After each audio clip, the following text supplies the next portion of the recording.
Welcome back. Have you heard a local band that you think can really make it big? You're going to want to let them know about Red Rock Productions' Rock Royale competition. Yeah, and there is some rock royalty among the judges, like Max Weinberg. He was Bruce Springsteen's drummer for decades, and he joins us now on the phone. Good morning, Max. Well, good morning. Nice to be with you. Well, let's catch up first on what you are doing these days. Most people know you as Bruce's drummer, you know, the beat to that popular music, but what are you up to lately?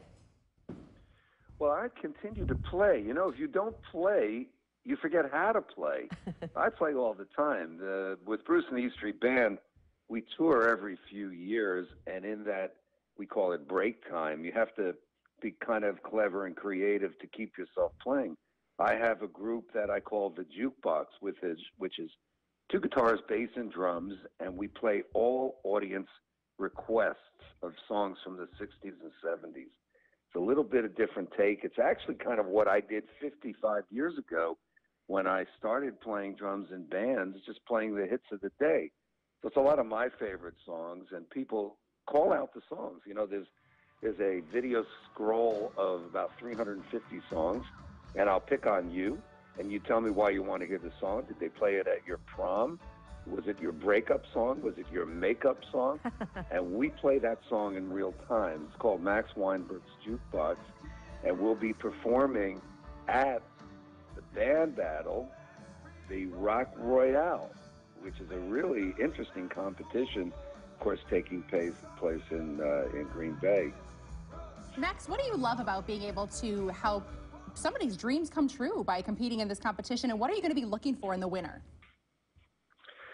As a kid, I did tons of band battles, and I always looked at them more as auditions than band battle at a real competition, because it gave the bands an opportunity to sort of display their wares to the public. And what you look for, of course, is tightness, originality, how they come off on stage, you know, how they react to the audience, how the audience reacts to them. It is a bit subjective, but there are objective things bands can do. You know, in the E Street Band, we always talk about interaction with each other and the audience. You know, you have to sort of project a feeling that there's no place else you'd rather be, and you are the luckiest person in the world to be, in my case, sitting back there and playing the drums.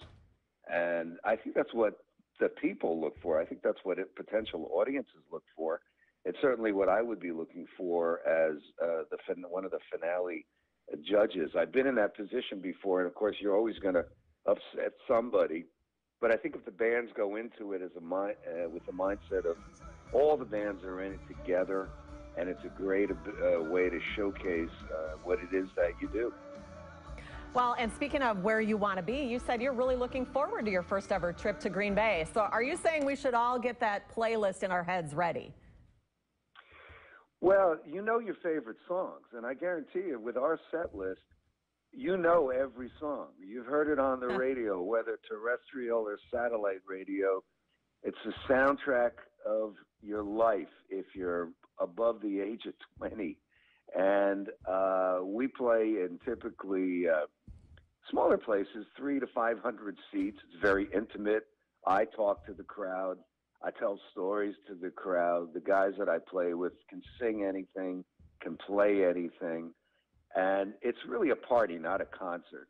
That's the whole idea. I started 60-something years ago playing at parties for $1 to split 5 ways.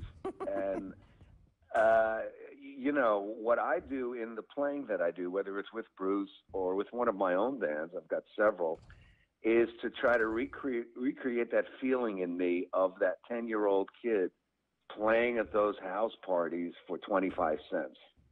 And when I'm playing the drums, that's exactly the place I get to, no matter where I'm playing. It could be in a bar, it could be in a restaurant, it could be in Lambeau Field if they had a concert there. Well, we would love to have you there, Max, and we look forward to having you in Green Bay. Thank you for starting your morning with us. Well, it's my pleasure to talk to you. I hope everybody can come out. I guarantee it's going to be a fun night with a lot of great music from Northeast Wisconsin band. So, you know, please come out and check out my jukebox, Max Weinberg's Jukebox.